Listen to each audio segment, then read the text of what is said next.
রামপ্রসাদ, তোকে আমি শতবার নিষেধ করেছিলাম, বারংবার বলেছিলাম ব্যাকুল হোস না।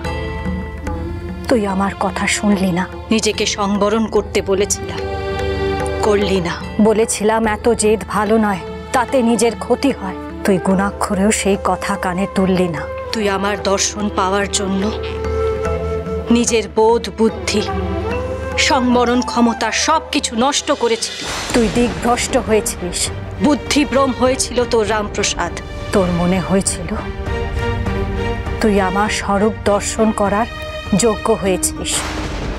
আসলে সেই যোগ্যতা তুই অর্জন করতে পারিসনি। আর সাধকেরা সেই যোগ্যতা অর্জন করতে না পারে আমার স্বরূপ দর্শন করতে পারে না। সবকিছু যদি এত সহজে অর্জন করা যেত, তাহলে যুগ যুগ ধরে সাধকেরা কঠিন সাধনায় ব্রতী হতেন না। প্রখর দৃষ্টি শক্তি অর্জন করতে না পারলে মাতৃরূপ দর্শন করা অসম্ভব। ভক্ত যখন ভগবানের শক্তিতে উত্তীর্ণ হয়, তখনই সে ভগবানের রূপ চাক্ষুষ করতে পারে। আমি কখনোই চাইনি তোর এই অবস্থা হোক, তাই বারবার তোকে সাবধান করেছিলাম। কিন্তু তুই নিজের সর্বনাশ এইভাবে বরণ করে আনলি, তাই এর ফল তোকেই ভোগ করতে হবে বাবা।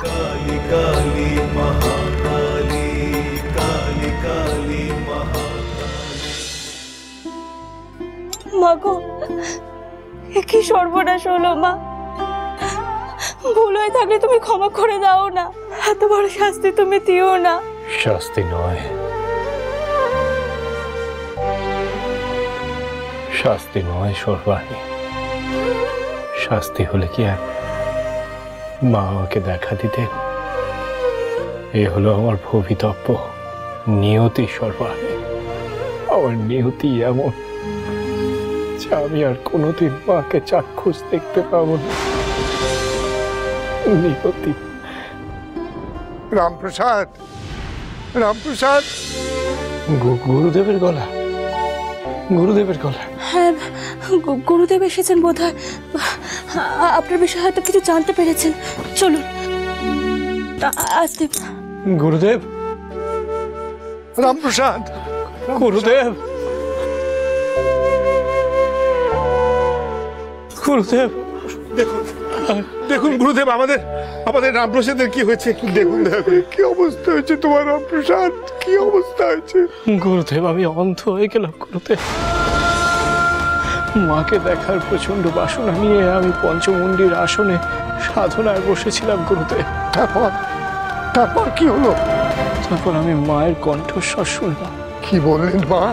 মা বলল, চোখ খুলে দেখ রামপ্রসাদ, চোখ মেলে দেখ যে সহ্য করতে পারিস কিনা।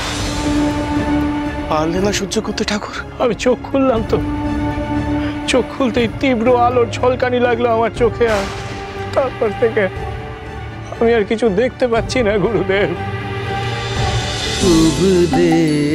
রামপ্রসাদ সোম থেকে রবি প্রতিদিন বিকেল 5:30টায় স্টার জলসায় ও ডিজনি প্লাস হটস্টারে।